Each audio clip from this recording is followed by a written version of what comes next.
You're listening to the Pure Fury Creations Entertainment Network.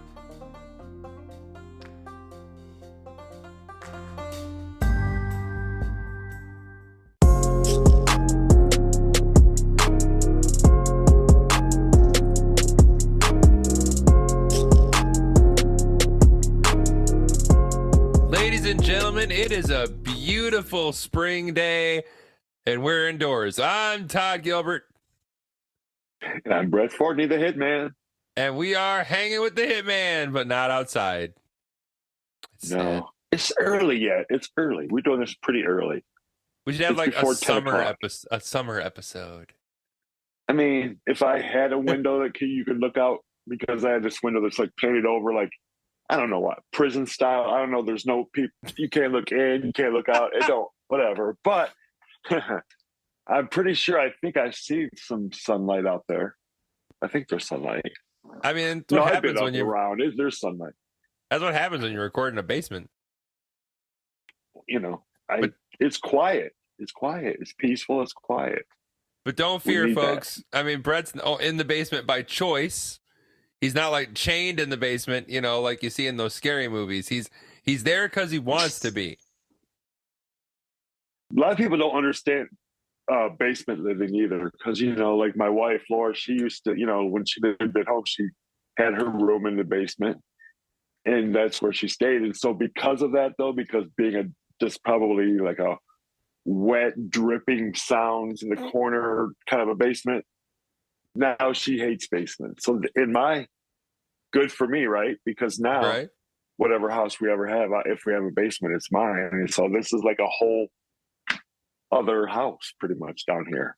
So unlike So other when she- husbands, Yeah. unlike other husbands, Brett doesn't get banished to the couch. He gets banished to the basement. Hmm. Yeah. Yeah. Filled with all my stuff. It's like putting somebody on punishment and giving them an iPad to just stay in the room with or something. You know what I mean? hmm It's kind of like that. Well, it's Kind like of when like that, but different. it's like when I got in trouble, my parents, you know, they didn't send me to my room because that's where all my cool stuff was. That's what I'm saying. Yeah. Yeah.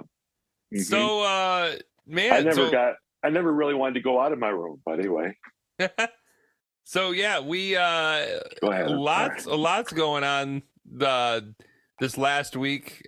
We are actually recording our episode a day early than normal because I'm off to Kalamazoo for the entire weekend, starting tomorrow for the Grand Rapids Comic Con. I know, Grand Rapids in Kalamazoo. How does that make sense? But the venue it's supposed to be in, I think, was being renovated or something, and they had to find somewhere, and Kalamazoo was the place to be apparently, but I've never been there, so that should be fun. But Oh, really? You never Yeah. have? Really? Mm. That's a cool place. I used to go to Kalamazoo. There was a record store called School Kids. is it still there? I don't know if it's still there, but if you do go in that area, I don't know if it's still there. This is 25, 30 years ago, but it was cool. I had like a Detroit, but it was already there for a long time before that. So it's like one of those establishments that had been around for ever and ever and ever. And hopefully, like, maybe the pandemic didn't, you know, maybe put them out of business or whatever. But they were around, I think, at least 10 years ago. That's as much as I've been there. But who goes to Kalamazoo for, except if you're going for a reason? I mean, I mean, maybe it's a college it'd be town. nice. It's a college town, but I'm not in college. I don't know anybody in college. I don't hang out with anybody. I don't know. But Well- no, that's a nice little town. It's a very nice, like an old fashioned kind of a vibe downtown. It's really cool with the old style record store. School Kids. So they have two record stores there now. Sadly, neither of that is School Kids.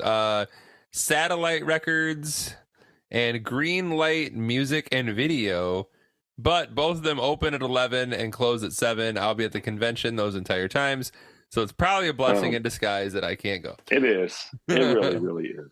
Although It I am though going to make a special trip to Walmart on Friday. I already looked to see if there's Walmart in Kalamazoo. This is how this is how deep the obsession goes, folks. Metallica's new album drops this as we're recording this, drops on Friday. So by the time this episode's out, the album will be out already, but it drops this Friday. Well, there's multiple different versions, as always. You know, you've got your regular black one. You've got your Target exclusive. Guess what color that is? Can you guess? Pink. No. Black. No. It's red. It's yeah, that's cool. Because Target's always red, for the most part. It's like a red, black, swirly thing. Indie record store version is purple. There's a smoky black version that you can only get on the Metallica website. And if you were a member of the Metallica fan club, when it was first announced, there was a limited amount of yellow and black swirl ones you could get that were fan club exclusives. That's the one I wanted. Yeah. Sadly, that sold out as fast as it got announced. But Walmart's version, they just announced, Walmart's version is black and yellow. It's called Never Mellow Yellow. Okay, cool. They call it the Never Mellow Yellow pressing. And the album artwork is all yellow and black. So I'm like, why would you have a purple record for a yellow and black like that? This is the obsession, folks. This is the obsession. So I realized, well, crap, I'm not going to be here when it comes out on Friday. I have to get it that day because also, we're going to talk about this in a hot second, people will go and buy up as many of them as they can, then throw them on their online stores, double the price, and make it so you have to buy it from them because they're not in any of the stores. So, yes, I'm getting up bright and early on Friday before the convention, driving to a Walmart in Kalamazoo, getting that damn record, going back to the hotel, put it in my room, and then off to the convention I go. That's how it's going to go. Yeah.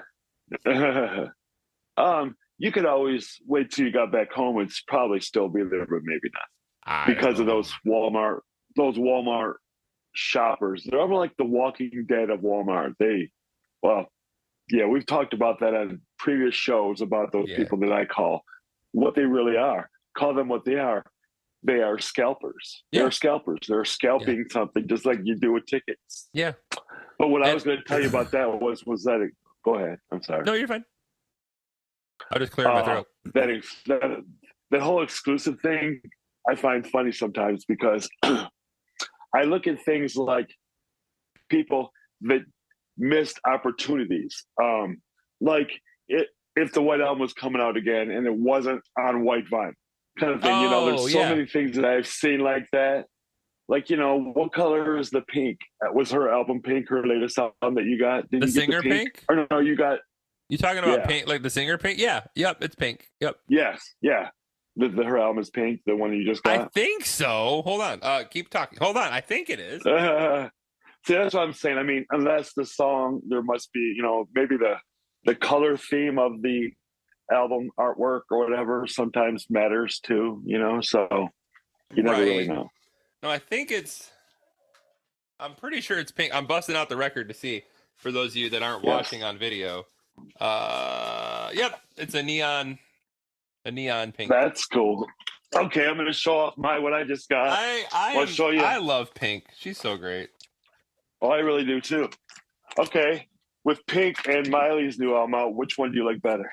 Pink. You do? Pink. Yeah. Well, why is that? Why do you think that is? 1 second. Let me put this back in the plastic because obsession.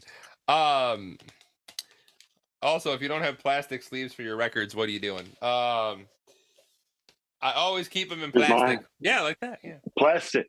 Yeah. I think the reason I like Pink's album Trust Fall just came out. I got that on release week. I got the last one Target had.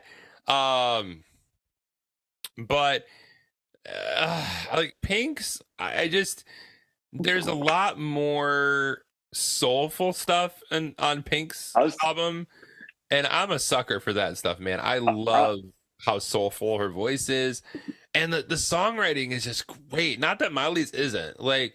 I enjoyed the new Miley album, not as much as I liked Plastic Hearts, the one that came out before it, but I still enjoyed it. Like, I'm glad I bought it. It's good. I listened to it. It's great.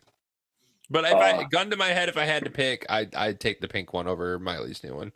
Well, yeah, well, that's what I was thinking. I was thinking when you said those two, and I haven't listened to all of either one of their albums, so I can't really. I did the scan through thing, Mm-hmm. and like, okay, another slow one, another slow one. I wanted a couple more upbeat songs on both of their albums, really. But I think Miley had a little more upbeat kind of a thing, like a mid tempo, almost like she's going into a yacht rock of the two, Yeah.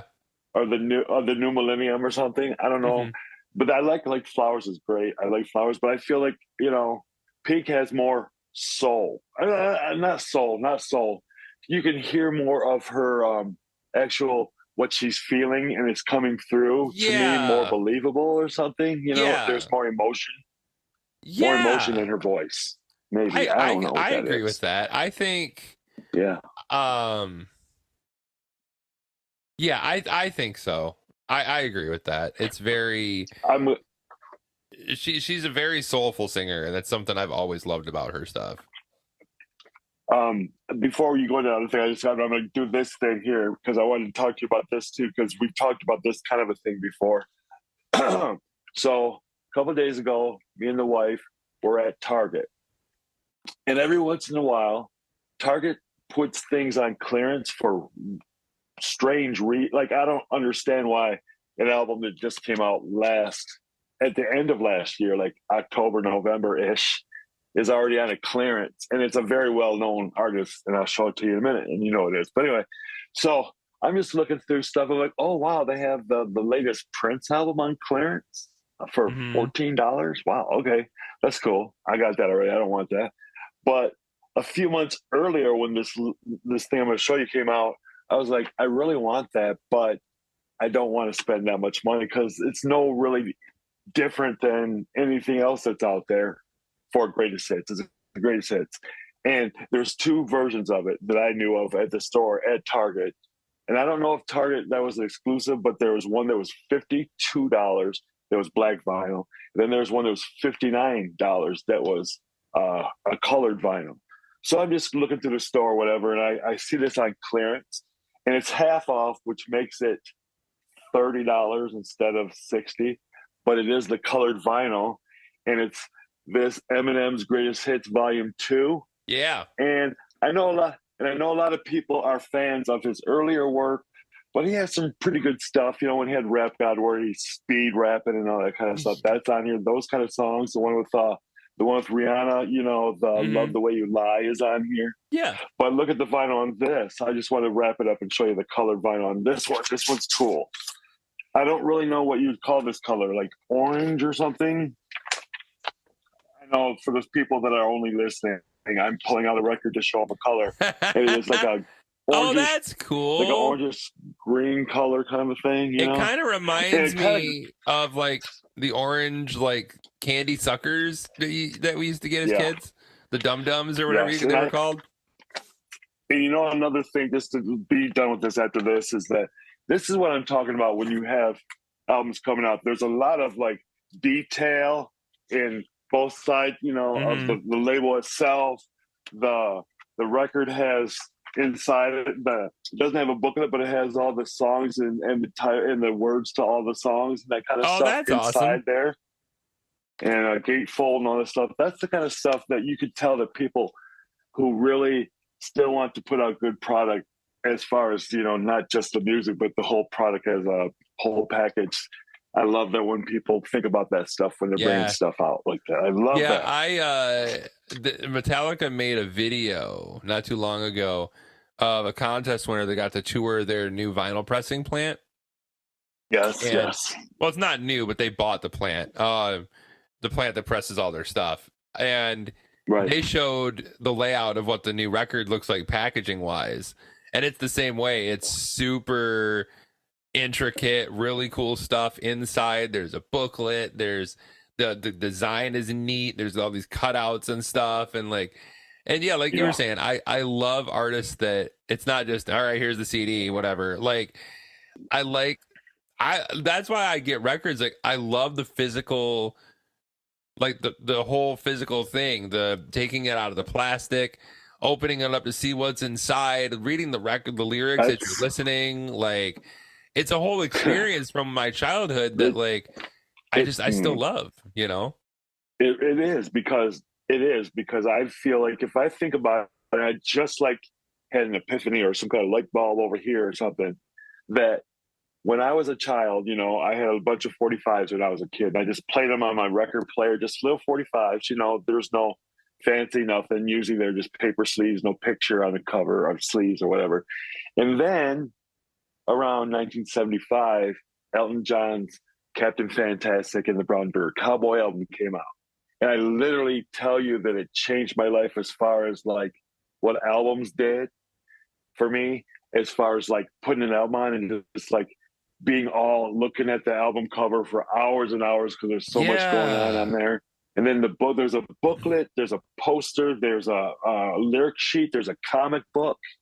There's like 3 or 4 different booklets in it, along with like a huge poster of the album.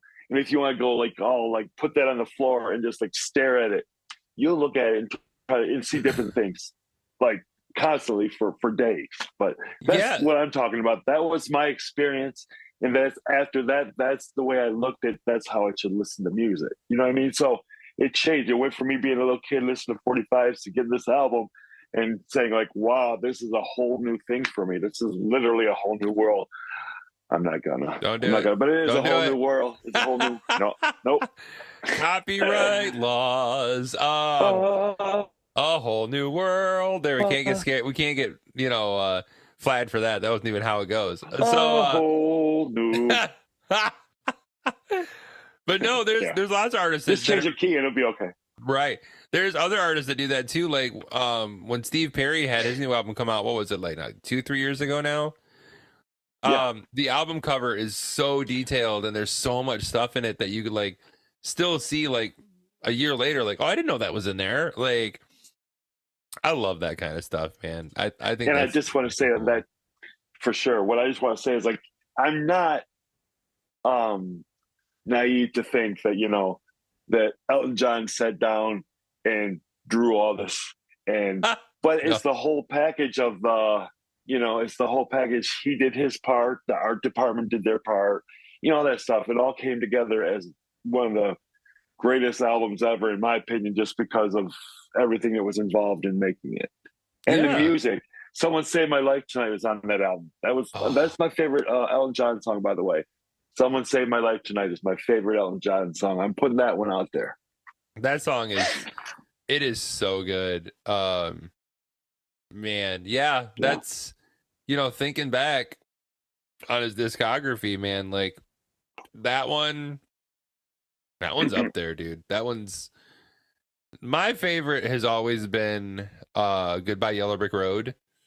The song, not the album, but the song. No, same. The album's vibe, great though. too. Same. But yeah, man. No, I mean, the album, I mean, it's, in my opinion, number 2, but a lot of other people's opinion, it is number 1, you know? Yeah. That one is definitely everybody's number 1. I thought a fun topic to talk about today might, because there's so many of these floating around right now. And the new one just came out, which neither of us have seen yet, but we can still kind of talk about it. Bio-Pics. Mm-hmm. Our favorite biopics of all time, and biopics that we love or looking forward to.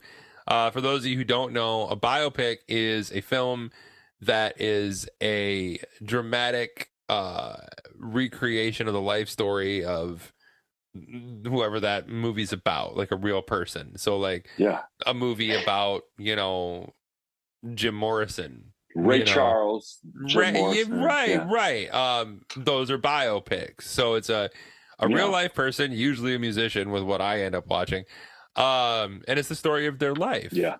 You know. Mm-hmm. James Brown. Yeah. So, you know, what is the first one you can remember watching that like blew you away? Like on the positive side first, what like thinking back all those years ago to a little Hitman maybe, you know, a teenager hitman, maybe. They really didn't do a lot of those kind of movies back in my era. My era was filled with, you know, Steven Spielberg and Indiana Jones and Oh stuff like that. yeah. Okay, then we'll take it back to teenage hitman. Maybe early 20s no, hitman. that is We'll Teenage Hitman. Dang it. Early 20s Okay. Hitman. We'll go early early 20s 20s hitman. There we go. There we go. Early 20 minutes. Back when Kurt Russell played Elvis Presley on a made for TV movie. Oh yeah, I remember that. Back when the I movie really Coal like Kurt Miner's Russell. Daughter came out, you know. Oh yeah. Are you trying to sway me on that one? We're going back, Little bit. man. We're Because taking I it can't back. think of any. I couldn't even think of any other ones besides that one. When you just said that, like, yeah, of course that was a great movie, Those are the only but two I I can don't think of. remember any other ones. That's it. That's all I could think of. I mean, because I think literally the first one though would have been for me to have it stand out and be like, oh, this is a biopic, and I'm actually going to see this movie because I love biopics. You know, Mhm. that would probably be Ray. Maybe be Ray. Man, Like, that movie, and you know, to this day, that movie is still my all-time favorite biopic. Well, yeah, Oh, I'm saying, you know, good. I mean, I would because we're talking music biopics because No, you know just in I think general. the first I one mean, that I just in general. remember Ali with Will Smith. I remember Ali too being a really good movie that I liked a whole bunch because he did such a great job on that. Did you ever really see? really- Speaking of ones that are not musicians, did you ever see The Aviator with You know, Leonardo DiCaprio? I own that. I've never watched. I started to watch it and I just didn't.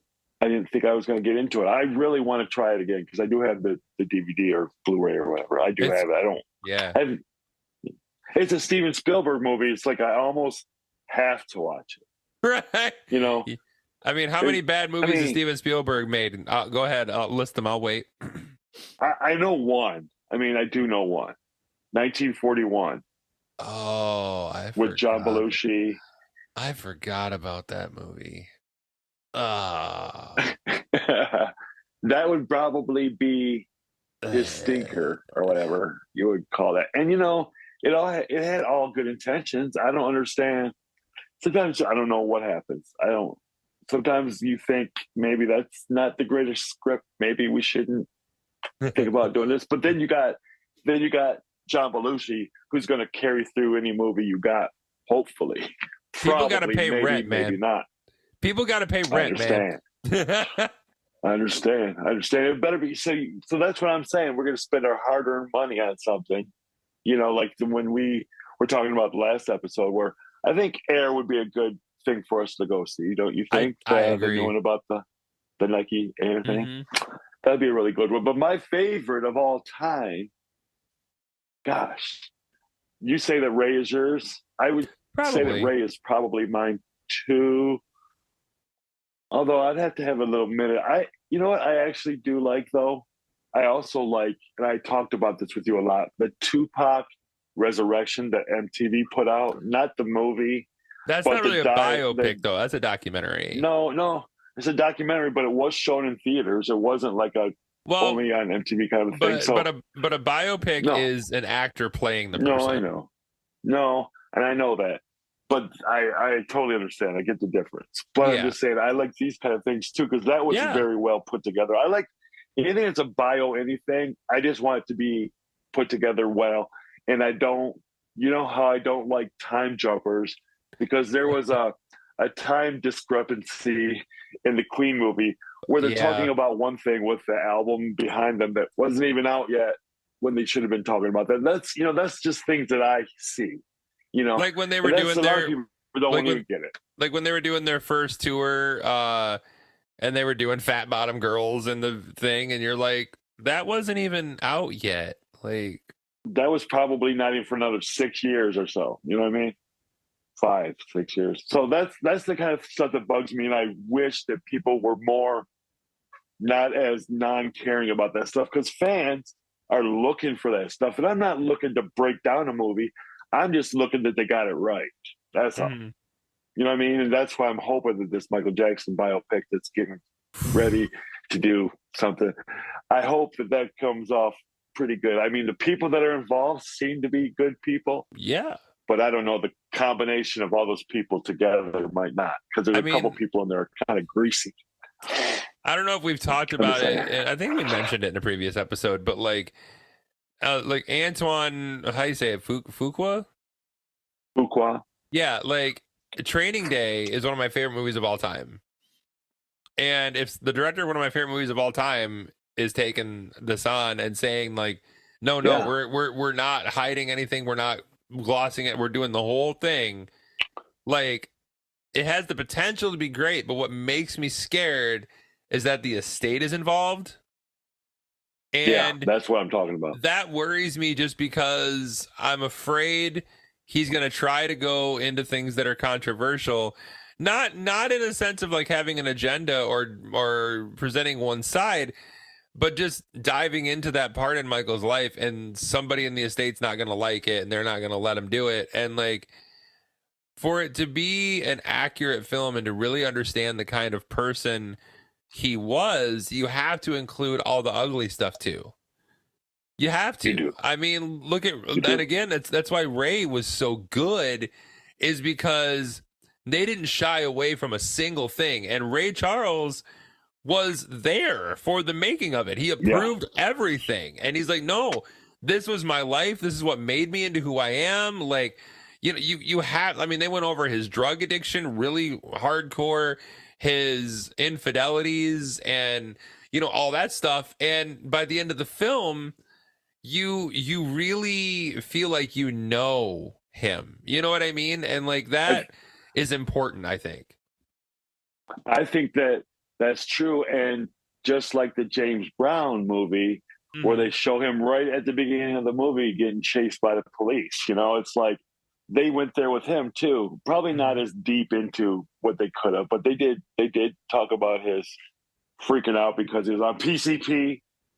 But you know, those are the kind of movies I'm talking about. Like, let that stuff be. That's what, you know, even, and we talked about this before we even knew about it, but then I watched the Whitney movie. And they went there too. They went to a couple other places that I wasn't thinking that they were going to go, but they did. They went with her drug addiction, and they totally made it so, you know, and I really believe, and this is because the family was involved probably, and because of Clive Davis also being involved, is that they portrayed it, that made sure that Whitney did all this on her own. Bobby was not the reason for it. And I love that they could have turned it around and made it all look like it was him, and probably put in a couple little things that maybe could have been true, maybe not, who knows, and maybe it looked like it would have been all his fault. But it was totally portrayed as her doing that to herself. And I like that whole thing of like, just be honest with this story, especially with Clive Davis being involved. I'm like, there ain't no way that this is going to be so sweet, it's going to give me a toothache. That's what I thought. But no, they went there. They did go there. They really did. Well, sponsor time. Sip. It's time to sip, man. Is it time to get our sip on? It's the halfway sip, man. It's the halfway sip. It's the halfway sip. We got to take a break for a halfway sip. Today I'm sipping Fruit Punch Body Armor. I love this stuff. Not a sponsor. Nice. But if they want to be a sponsor, I mean, if people want to sponsor our show, I'm just saying. And what are you sipping on, man? And you know me, I've been sipping on my Powerade Zero for like the last 5 to 6 years. What flavor you got today? And I got today I got grape. Goofy grape. It's purple. I love, goofy grape, but it tastes pretty good. All right, here we go. I'm telling you, this stuff has, hold on. Look at mine, has 50% more electrolytes. Oh, you have more electrolytes than I do. More. I'm jealous. Mine's made of coconut water. Does that help? Anyway, I don't think mine needs to even have water in it, but I don't know. Might have water. No, I love that, they made her actions her own choice, like you were saying, because the family loves to blame Bobby for literally everything. And Whitney was a grown-ass woman, man. She made her own choices, and I'm not saying that he didn't have any influence, because that'd be silly to think he didn't have any influence at all, but at the end of the No. day, it's still your choice to go along with it or not, and at least in some way. You know, I'm not like Yeah. blaming anybody, but you know, it's accountability for your own actions. And so I really appreciate movies that don't shy away from that, because like you were talking about the James Brown one too. And they talked about his drug usage, his womanizing, and they even went into the abuse stuff, which I was shocked but glad, because James Brown, you know, for as great as a musician he was, he beat the hell out of women. Yeah. He did. He was an abuser. He was. He just was. See, it was, and going back to like the episode we had last week about separating the art from the artist and all that. Oh, like, yeah. James is a pioneer. Don't get me wrong. The man was a pioneer in so many ways. But that dude slapped women around a lot. And I'm glad they put it in there to show that side. To, you know, because he wasn't a perfect human being. Not that anybody is, but you know what I mean? Yeah. But, you know, all these movies usually portray, and they have to give a little bit of like sympathy to the people that they're portraying, just because they got to have them be a full-fledged, full-rounded person, you know? Right. So you do see that maybe the reason that they got that way was because they had people hiding in their closets when they went to a hotel room, or, you know, they had all this craziness that we don't understand. We don't understand that lifestyle. So to get up on that level of maybe having to take a narcotic to like be able to deal with real life, and then you slip into another world and it's too late, or it might be too late, and hopefully get out of it before you die from it, which some of our favorite people have done. I was thinking about that the other day. I feel like four out of my five favorite people probably three people out of my favorite are, you know, dead. Musicians, like, you mean? It's and they're I don't know. I feel like I was duped at all of them. Almost. I was duped. I never would have ever thought, because he was such a guy against drugs, with Prince. And I understand that it was all about his pain. And, you know, you can't jump off of pianos all your, you know, for 35 years in high heels and have good arches and good everything else that's going to be hit hard every time you jump. As you get older, those bones get a little more frail. You know, so I understand medication is needed and all that. And I understand that, you know, the fire happened and Michael started taking medication for his pain. And that's kind of, it just really saddens me that my favorite people ended up being drug addict, dead people. So that's not right. I mean, I know what you mean though. And like, I'm boiling it down to the core is what I'm saying, but there's a lot of emotions and feelings all throughout that. So, you know, take it with a little grain of salt, because I'm just trying to be kind of mad and funny at the same time, so it comes off kind of the way it's coming off. But speaking of Prince, would you consider films like 8 Mile and Purple Rain biopics? See, yeah, I mean, I always wondered about the Purple Rain thing because it was very close. It was very close. Yeah, and they're both playing themselves. I mean, Eminem had a different name as B Rabbit or whatever, but so did Prince. They called Prince the Kid in Purple Rain. Through the whole thing, they never called him anything but that. So, but would you count that as a biopic? Because it is their life story. I mean, it is up to that point, I guess. Yeah.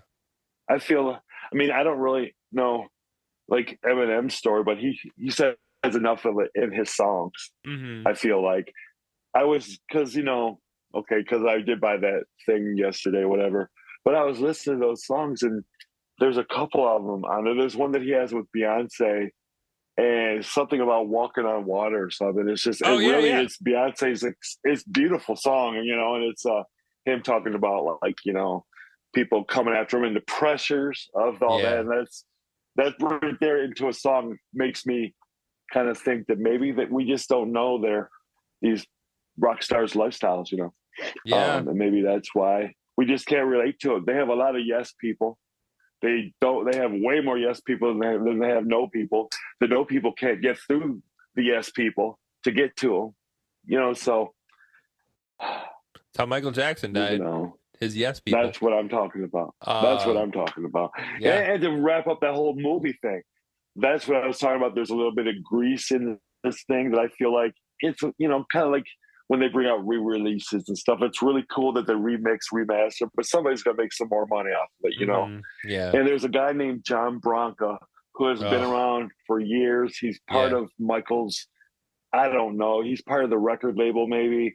He's just been around forever. He's the one that's making the deals on, oh, we're gonna bring this, you know, all these old songs that are demos and remix them and make them into a new album. He's the guy that's kind of in charge of that. Okay. And the reissues and stuff like that. And so this is kind of his deal, and he's been interviewed too. And I if you ever see him, look him up in an interview. He has that. Oh my God, I'm not going to say that because that will offend somebody. He just has like a very strong, stern voice to tell you what it is he needs to tell you, and that he wants to make you believe that this is what it is. And he does it in such a nice way. It's almost like he's hypnotizing you. You got to see it. He's a real. I just don't know. He just seems. I need somebody a little more Michael oriented and not business. You know what I mean? I don't know if that makes sense. No, you want to have his friend. That's what I'm saying. That though, the reason I'm saying that is because supposedly they were friends. You know, so I'm thinking this would be cool because he has some insights on this. But hopefully he doesn't just turn around and some other people get to, you know, and he does it more of a, you know, whitewash. Yeah. I need some facts. I need some facts. No, you want to have somebody that is, you know, when they're the mouthpiece for that artist or that estate or whatever, you want to have somebody that you feel like they care on a deeper level than just financially. And he's somebody that definitely comes off like a businessman and like, well, and it is the music business. Don't get me wrong. Like, I mean, that's what he does. But he doesn't strike me as somebody that ever listens to his music. You know what I mean? Yeah. Not for fun anyway. But right. Okay, so if we had to make a list, let's say a top 5 list of our favorite biopics ever. Like ever in the world that we've seen. Would you say Ray would be number 1 for you as well? It'd be in the top 2 for sure. Yeah, I would say probably number 1. I would probably say number 1. So what other 4 would be like? I mean, for me, another big one. Yeah. Oh, we can do them individually. That's cool. So for me, I think I'd put Ray at number 1. Number 2. Man, number 2 would be Walk the Line, Johnny Cash biopic with Joaquin Phoenix and Reese Witherspoon. So good. Then Elvis, because I loved the Elvis movie. Oh my God. But no, wait a minute. No, before Elvis, Bohemian Rhapsody. Okay. Because the Queen movie, it's so beautiful. No, okay, I got my 5. Okay, we're moving a little bit. So Ray number 1, Ray's number 1, Walk the Line number 2, Bohemian Rhapsody number 3, Straight Outta Compton number 4. Ooh. And then my number 5 would be Elvis. Those are my 5. You know, now if we were going 10, list. I mean, I could keep going, but those are my top tier. The ones that I think are and I'm not saying that they're the best ones ever made because that's all subjective. You know what I mean? Those are just my favorite. They're all made different. They're all made differently too. They're all different styles. Yeah, different styles, and that's. I would say probably maybe because I'm having a brain block, because you're saying them, and like every time you say one, I'm like, oh yeah, that's all that I know. Oh, then you say another one, like, oh yeah, okay, well that's all I know. And I keep forgetting. I'm having a brain block with Bio-Pics today for some reason. I don't know why. I don't know why, because in my mind I prefer the music ones, but I also have seen a lot of the other ones, just regular, like I don't know, president or and I don't really like president ones either. I don't really like. I know you probably do, don't you, or do you like when they do like biopics on presidents? The only one that I enjoyed was W, and it was Josh Brolin playing George W. Bush. That was really good. Yes, I forgot about that one. Yeah. But for music, I would say that one for sure. No, that top 5 is a good strong top 5, because I wouldn't have thrown in the Straight Outta Compton. I forgot about that one for some reason. Is there any that so if for your top 5 list, is there another one you would swap out, or any you would rearrange, or I did really like Walk the Line, but sometimes I don't know what it is, but Joaquin Phoenix just kind of I don't know. He strikes me the wrong way sometimes. I don't know why. I mean, he's kind of like he's like a Crispin Glover kind of a guy back in the 80s. Yeah. Do you remember, if you ever want to look it up on YouTube, Crispin Glover on David Letterman? Oh, and it's supposed to be some, sometimes when they would go on a talk show and they would kind of just act crazy because they were either in filming a movie at the time and they were not going to break character during the whole time. So whatever they did during that time, they're not going to break character. Jim Carrey / right. Jim Carrey. Oh, Walk on the Moon. Or no. Man on the Moon? Man on the Moon. I'm going to say Man on the Moon, but that's not music. It doesn't have to be. Close. Entertainment is entertainer. Yeah, it doesn't have to be. But that's another one. That's another one of my favorite ones. I don't think I can give you a top 5. All right, that's fair. I mean, but I don't know what I didn't prepare you for such things. Yeah, I'd probably put Walk the Line at 6 if there were 6. Okay. Man on the Moon was great. Yeah, because he did such a great job, and the documentary style making of the movie, where he that's what reminded me when we were talking a few minutes ago. He stayed in character the whole time, pissing many of the fellow actors off, because it was like, Jim, cut it out. Cut it off. Stop. And with that one part, there was a part where he was walking around the set and talking with Danny DeVito, because they were doing a scene from the old Taxi, to recreate the Taxi stuff. And he goes up to Jim Carrey goes up to Danny DeVito and says, "I think I have cancer." And Danny DeVito's like, "Come on, man, stop. That's not funny, dude." And he wouldn't break character. And Danny DeVito was getting so pissed off at him, because he was being he was filming a thing with Locker or whatever, but Andy Kaufman, he was being Andy Kaufman. And he was literally telling Danny DeVito as Andy Kaufman that he has cancer. And because he wouldn't break character. And the movie, because of that, I think was brilliant, because he was Andy Kaufman in that movie. That's why I feel like that was probably one of my favorites too, because I totally believe that wasn't Jim Carrey anymore. Yeah, that's what I feel like actors have to do. They have to, if they're going to portray a living or dead somebody that we all know, you have to do it right, or it's got to be believable to me. Well, and that's why, Ray, for me, 10 minutes into the movie, you forget it's Jamie Foxx. Yeah, you know what I mean. Just with Elvis and Bohemian Rhapsody, Austin Butler and Rami Malek, both of them, they disappear. They became those people. Yeah, they really did. They really did. So yeah, we're definitely looking forward to seeing what the Michael Jackson biopic turns into. I still need to see The Fabelmans, as I know that's technically a biopic, sort of.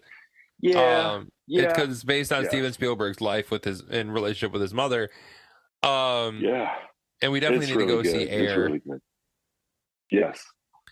Other great ones. I want you to come over and see Fabelmans, though. I really want you to come over and watch Fabelmans. I want to watch the Whitney Houston one too. I haven't seen that one yet either. Oh yeah, we'll watch that. We'll do a whole day. It's a biopic day, you know. Yeah. Yes. Yeah. Now, we on the could, for flip sure. side of all that, what is your least favorite biopic you've ever seen? If you had to think of one that you're like, there's a man, that was just bad, you know. there's a Jimi Hendrix one. I think it's Oh just called God, Hendrix. yes. With Andre 3000 I playing Hendrix. I bought it and everything. Like I love Andre 3000. Man. I do. He's a great rapper, and he's a good actor too. Yeah. But this movie just wasn't. This was like I don't know what this was. I can't even tell you. I mean, if it was going through events in his life, that's cool. But those didn't even make sense. So seemed like it was flopping back and forth, and Yeah. just wasn't good. And here's And another thing I was going to ask you. This one, yeah. And they didn't even I use his wanted to ask- music. No, that's what I'm saying, man. That's when we were talking about when they use those fake songs that sound like the ones that kind of are the real songs, but they're not. They change the key, whatever, and then but you know, that has to be intact too. Who's going to have a biopic of a singer and not have their music, or at least those songs interpreted by other people? You know what I mean? Sometimes they don't even. That's why I wanted to ask you about the Elvis movie, actually. How they did that with where it was just so fast. You know how it's so fast paced. It kind of went through a whole time period really quickly. And did you like, instead of having, you know, this actor, Butler? What's his Austin first name? Butler, yeah. His first name? Austin Butler. Yeah, I cut through his first name. Would you have rather preferred him do all the Elvis songs when they had like background music of like, I think it was like either Cardi B or one of them or No, I mean, one of the rappers doing like Hound Dog, you know? No, Does that bother you? not really, because it's about the story, and I don't need to see him sing all of his greatest hits. If I want to watch that, I'll go put on. I'll put on the comeback special and watch that or something. You know, like for me, I think they covered all the important parts, and the songs that were important to see him sing, they did. Like If I Can Dream. Yeah, like If I Can Dream, and you know, stuff like that. The movie was about, it wasn't the movie wasn't about his music. You know what I mean? It really wasn't. Like no, but the reason that I'm saying this is because just think about it like this. I'm watching this movie and this thing is supposed to be in 1965, right? Or no, let's say 59, 58, 57. And you're hearing Hound Dog. It's like, yeah, that's a couple years old. That's cool. But no, it's a rap version. And it's like they're in a time period of the 50s, but you're hearing, it's like I need to have the music from that period to make me feel I'm in that period. I don't want to hear something from now rap into Elvis moving to, you know, Jailhouse Rock. Man, I don't remember that. But Eminem's in there. Eminem's on the soundtrack. I mean, there's like lots of the music is redone by other people, but not even like done like they sound like the original song. They changed them up. And that's fine to have a soundtrack like that. Yeah, I don't need the original songs on a soundtrack. Heaven knows we all have Elvis compilations for days, you know. But I'm just saying, it's not about the music, but I want the music to be at the right time, the right kind of music for that right time period. It just doesn't make me feel like I'm in that period for watching this period piece when I hear new music. It's definitely from Cardi B. It's definitely distracting. Like, to have, you know, you're in the middle of the 1940s, for example, and all of a sudden, you know, Lizzo is singing in the soundtrack or something. It's like, wait a minute, like, and it's nothing against any of these artists, but like, I get what you mean. Like, keep me in the time frame I'm in. Yeah. Baz Luhrmann has been a really good, like, musical guy too, with his music and, you know, incorporated in his movies. But I just don't know if this was the right time to put these new up, you know, rappers and stuff on a song, on some music that was supposed to be about Elvis Presley's life. And I know what it was. What they're trying to do is bring together unity of like blacks, whites, because Elvis really did that. he brought whites. There's a whole documentary about how like Elvis was for the black community kind of thing. There's a whole show, a documentary thing on that I watched. And I understand it. So, but I just don't know incorporating newer style music into the time frame of 1957 is the way to go on that. That's just that's just me. Yeah. So getting back to the question at hand. So would you rate, no, you're fine. So you would rate Hendrix as probably your least favorite one? I would say, as for the ones that I'd say, there's probably a lot more that I haven't seen that are probably worse. But as far as what I've seen, that's probably the one. I'd say mine are tied between Hendrix and All Eyes on Me, the Tupac movie. That's right. Yeah. It was just so boring. Like they didn't touch the any new one was ground. good, Oh, Notorious was amazing. Yeah. And the guy that played Biggie was phenomenal. Yes, he was. And his son played him at one point too. Yeah. Nepotism. I watched something on nepotism the other day. Somebody was asking about nepotism. But then if you think about that, if you think about nepotism being a bad thing, you wouldn't have Jeff Bridges. You wouldn't have Michael Douglas. You would, there's so many people that we wouldn't have if we didn't allow people to have children that got into the business. You know what I mean? That's a whole nother thing that's been going around lately, that Nepo babies is what they're calling them. Right. Like, do they deserve to be able to get into? And it goes all the way back to like, even, I know it's before that, but remember when everybody was like, so what does Kim Kardashian really do? Right. It's that kind of thing. People get angry when people get in on a free ride or whatever. People get angry about it when people are struggling. We both know some of the greatest singers in the world that will never be heard because, they're just living their life. And like, they might not have like the shiny, sparkly, like best outfit. Cause some of those, it's about the music is what I'm saying. Pretty much what I'm trying to tell you, Yeah, it's sad because there are a lot of amazing artists out there that the world will never know they exist. And we don't know it because it takes such a machine to get you to even hear some stuff from people. And that's how you get to like people that you find them. That's the best part of music to me, is like when you find a new artist and something, and it's like, okay, you want to keep it for yourself for a while. Somebody brand new that you think is so good, but you want to share with other people, but not at first. You want to just keep it to yourself. Then you end up telling somebody about it. And once they become famous, that's when most people like jump off the bandwagon because they liked them from the start. You can still like them after they become famous. I'm just saying, you can still do that. You don't have to be like, oh, they sold out. That's what they intended to do the whole time. The only way you can get your favorite artist to keep making stuff is for them to sell things. Just yes, and hear them.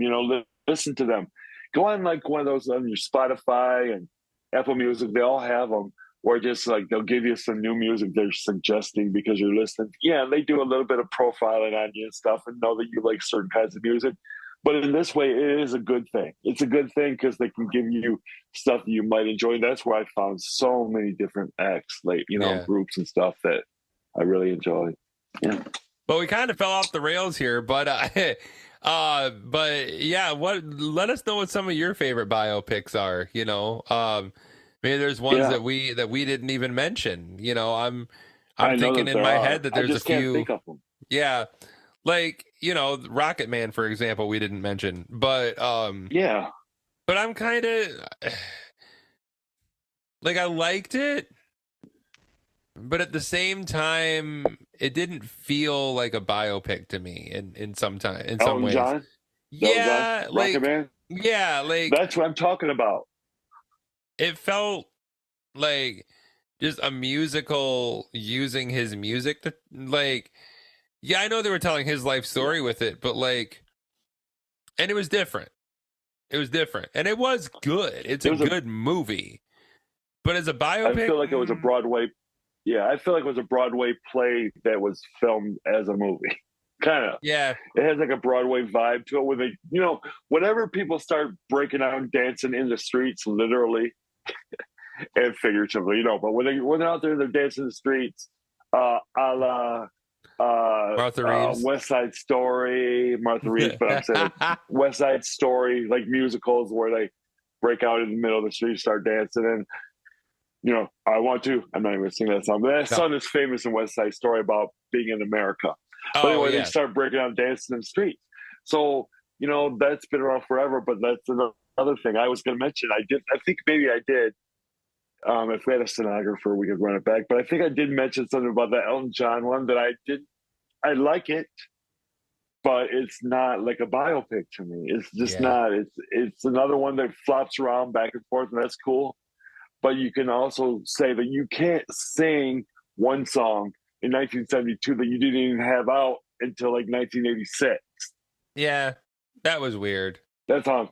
That bugs me. I'm sorry, that bugs me. That's just that technical thing. That's my ADD part of the music for me. Well, it's like when in the Jackson's Family Dynasty movie, and I know you know where I'm going to go with this. When Berry Gordy went to visit Michael in his recording studio in like 1983 or something, and he's mixing Beat It, even though it's been out for a year. Yeah. Like the only thing that I was going to say. No, listen. The only thing that I was listen. This was the only thing that I was going to say, because I'm once again in my head I'm following a timeline. I'll tell you why that could be possible. Okay, so 82. The album comes out in 1982 at the end in December, I don't remember, like November 31st or something like that. Mm-hmm. So it comes out in 82, and the song, The Girl Is Mine with Paul McCartney is a single. So that goes through, it's like, it's a single, it's going up the charts. So now we're into the next year. Now we're into like February-ish, right? They released Billie Jean as a single. Okay, so they might have to go in and remix that, remaster, whatever they have to remix it for the single release. That's a good point. So then right after Billie Jean, Beat It was released, which would have put us into March, only because they don't usually put singles out so close, but for some reason they put Billie Jean and Beat It just a month apart. So that takes us into March.